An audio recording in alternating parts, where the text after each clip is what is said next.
Hey guys, Coach Chad here. I just wanted to show you guys my personal drills routine. Now, I think something that's important with drills is picking out a number that you will actually be doing on a regular basis. So like most things, consistency is key. So if you're trying to bite off too much, like just too long of a drills routine, and it becomes overwhelming to do that after your easy runs or before your workouts, try minimizing that down. Just find the drills that work well for you, that you feel like really get things firing, and just do those on a regular basis. And you can always build that up more as you get that motivation builds. But when you're getting started, I would say, pick out 4 or 5 drills that you like to do. You don't have to do them for a super long time, and just do them on a regular basis. Like when I'm really nailing it, I'm doing them after my easy runs, maybe I'm doing a few strides afterwards. And then I'm doing them before all my workouts so that everything's nice and loose and ready to go once I get into it. So I break my drills into kind of 2 categories. One is going to be mobility, and it's kind of like an active mobility, so we're always moving through the movement. And then 2 is going to be activation, so you're trying to get those neuromuscular activation where you're getting those muscles to fire quickly the way you want them to once you start running fast. And that also helps just in general of building better mechanics as well too. You're trying to break in those pathways and just get your stride moving smoother and more freely on a regular basis. So that's why I want to hit these like pretty regularly. So let's get into it. So first thing that I do is I will just start off with some basic mobility stuff that's like pretty calm, nothing too intense to get started. So I like to start with the hamstrings. So I'll just do some simple knee to chest. And with all of these, you want to feel pretty planted on the ground, like you shouldn't be wobbling around a bunch. And so pay attention if you guys do feel like you're unstable on one foot and you're constantly wanting to come down, or even just this act of like bringing your knee to your chest makes you feel wobbly.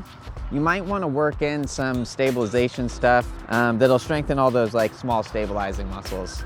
But that's a good cue of like something you might need to work on. Because essentially when you're running, all these movements we should be able to control when we're doing it slow. Because when we're running, we're doing them fast. And if you can't do them slow, you're probably not doing them very well when you're going fast too. And it means that the strength isn't there to support it. So if you're fatiguing through your workout, those muscles are gonna be the first to fatigue, and you're not gonna be supporting your stride very well. And so you're gonna start maybe overstriding or overutilizing muscles that you shouldn't be.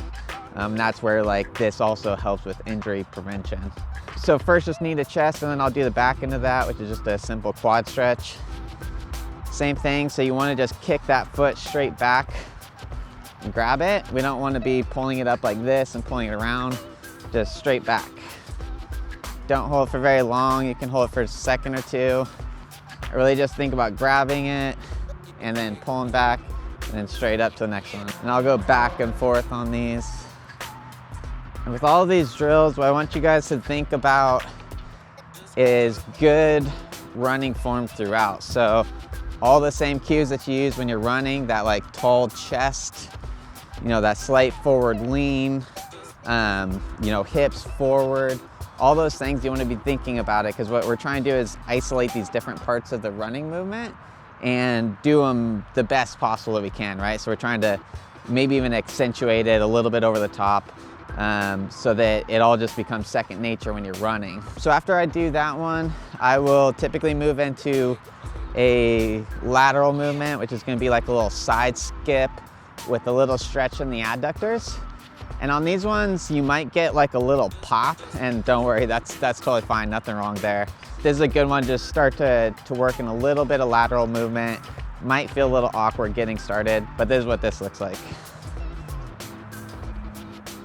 Stretch one way, stretch the other way. And I'll typically go in one direction for a while, but for the sake of demoing this, let's go back and forth. All right, and so same thing there too, is like chest tall while you're doing this. Always eyes up. Pretty much throughout this, you should always have your chest out, nothing like collapsing, like hunchbacking or anything. So after that one, what I'll typically work into is then a little bit of a skipping motion, but a hamstring stretch this time. So skip, skip, land. And again, nice and planted on this foot. If you're having trouble landing there, if you're wanting to just collapse down that foot, that means again, maybe need to work some stabilization around that foot. So skip into it, land, heel to the ground, and then just come down just a little bit. Still chest tall, still eyes up, come up, skip again. And I'll usually do these for a good little bit in each direction, you know, something like 10 to 20 meters or so. And another thing with that one is, as you come down, you can think about where you're feeling tightness in your hamstring. And if I typically feel more up towards the attachment to the glute, so what I'll do is bend this knee a little bit, and that'll stretch a little bit higher up. If you want it a little bit lower, you can straighten the leg a little bit. Pay attention to your body, how it's feeling and where it needs some work.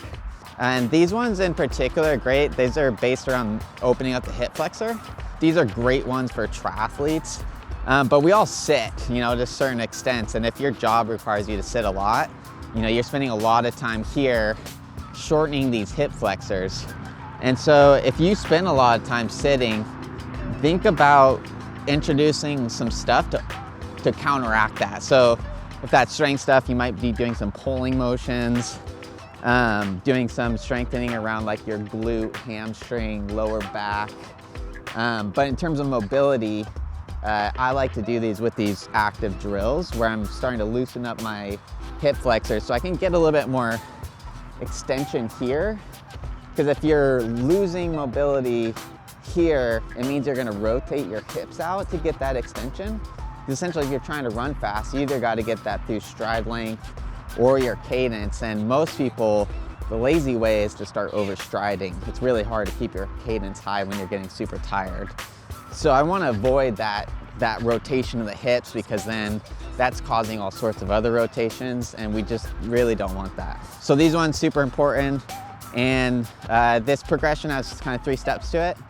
So first one, and I'll do it towards you guys so you can really see, would be, it's kind of a march. So you like come up with your knee, come down, and you're in this like lunging position. And I like to just start off with my hands on my hips, just so I'm very aware that I'm not forward like this. I'm really still tall with my chest, and I am now actually flexing my glutes to push everything forward. So as I'm in this squatting position here, or this lunging position here, I'm thinking about my hips going forward, and they're driving kind of into this hip flexor here. And in a walking motion, it would look like this. So you come up, come down, just flex that glute a little bit. Don't hold this too long. This one is pretty easy to overdo if you have not been doing hip flexor stuff. Come up, and again, this one is actually kind of hard to stay stable on. It's a good one, again, to kind of practice that stability. You can work those little muscles in the process of doing these drills. So that would be the first part of that progression, and you might just stop there. Again, you don't want to overdo any of these drills as you're introducing something new into your program. But once you have got comfortable with that and you feel like it's not making your hip flexors too tight or anything, same thing. So coming down, I still always start with my hands here to just be aware where my hips are at. And then I'll bring my arms up so it's kind of this flat surface almost, like as if my hands were like on a desk. And I'm just gonna rotate from just my torso, trying to keep these hips locked in, away. Come back to center, not very long. And then the walking motion will look like this. Again, stability.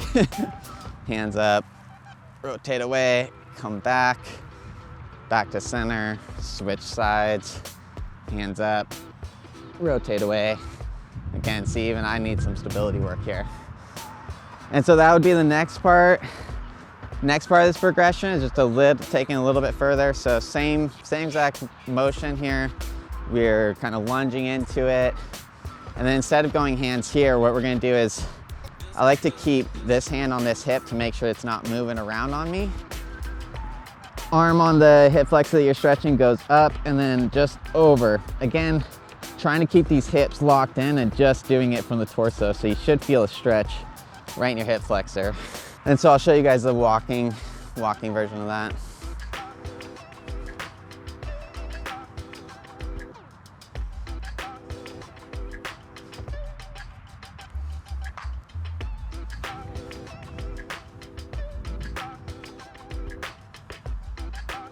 So then I'll go back into a lateral movement, which is gonna be karaoke. So karaoke, it's kind of like all these drills. It's good to build, and these are the parts that are gonna feel a little awkward getting started if you're new to drills, because it all has a rhythm to it, and you'll get better at the rhythm part, but that rhythm is important in just like contact time on the ground, just feeling like nice and poppy, right? And it's why a lot of these have this sort of skipping rhythm to them. It's gonna be foot up, foot behind, foot kind of to the center, foot over. And hopefully you guys can see this rhythm. So again, foot to the side, foot behind, foot to the side, foot over, foot, boom. So in motion, it's gonna look like this. And you can hit this with a little bit more speed too. And then you always go other direction as well.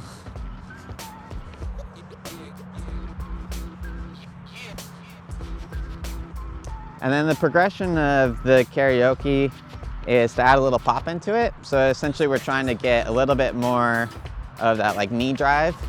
And then I also like to think about, as I'm going to pop this leg over, I'm also kind of coming down with this lead foot in a way that's like decisive. It's kind of like thinking about as if you were driving off the ground really hard. So we're kind of thinking about that, like, again, that pop off the ground. So this will look like this. I'll show you guys real fast. And then same thing going back. Karaoke, I would say, is blending a little bit of mobility because you're getting that rotation around the hips with a little bit of activation. This is a good transition into some more activation drills. And what I like to start with is just sort of like it's kind of like high knees, like a fast feet progression. And it's gonna start off like this. And then I'll just build that up. So I'll go back and forth, but then I'll build it up to where it's now coming a little bit higher, and then higher, and then higher. So at the top end, I kind of trying to really get your knees up in the air. Well, I want you guys to think about a lot, and there's a whole separate one called tiger paw where you just stand and you get to hold onto a fence or something.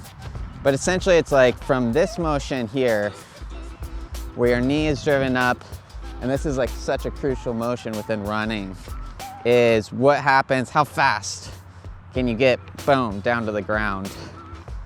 And that's this very specific motion where you're using your hamstring and glute to drive into the ground. And you'll see this with people who do a lot of drills or sprinters. It's such a fast motion, but when you're getting started, you might notice that it's kind of like you're setting your foot on the ground.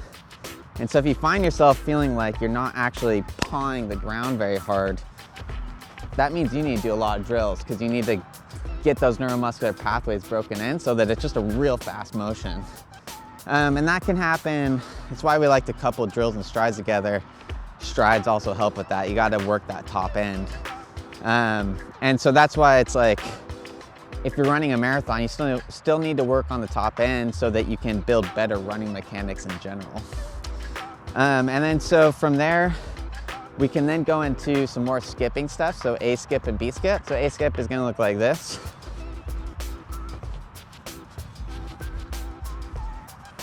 And so it's the same thing. We're just getting a little bit of pop off the ground, and it's got a nice rhythm to it, but essentially you're coming up and you're just popping on the ground, coming back on the same foot and then coming down. So if I was doing a motion, it'd look like this. So we'd head into B skip. B skip, essentially the same thing, but all you're gonna do is kick that foot out. And this just works in a little bit more mobility, and this one is a little bit awkward getting started with. So if you're having trouble getting that foot to kick out, don't stress about it. Just try try to get it to come out as much as possible, but it doesn't need to be a full straight line out. You know, that comes with some mobility around your hips. And you know, I'm not even that great at that one. You know, people have a lot of flexibility. They'll see it just super snappy. But it's a good one, again, to like kind of work in some active mobility. All right, so that's pretty much my routine that I like to do for all my drills. And I'll probably share some more with you guys, but I think for myself, again, it's about getting drills done on a regular basis.